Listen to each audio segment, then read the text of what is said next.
Hello, hello. Ngayong hapon ay nagluto nga tayo ng puto. Ang ginamit ko palang mixture dito sa pagluluto ng puto ay ang mixture ng ating ginagawang waffle at pancake. Dito nga, hindi nga ako nagsisi sa ginawa kong puto at napakasarap pala nito.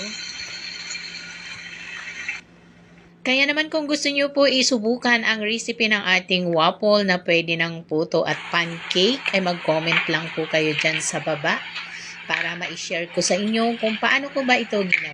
At syempre nga, habang nag-a-unmol tayo, ay isa-shoutout natin lahat ang ating mga kagwapo at kagwapa na mga loyal na nagko-comment sa ating mga video. At sa mga gusto rin ma-shoutout ay mag-comment lang po kayo diyan sa baba kung taga saang lugar po kayo para sa susunod naman na video ay kayo naman ang aking isa-shoutout. At ito na nga ang ating waffle at ang ating puto.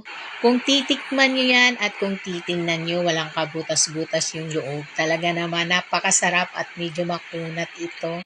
At mag-comment lang po kayo sa baba ng gusto ko yan. Salamat sa panonood. Kain na tayo.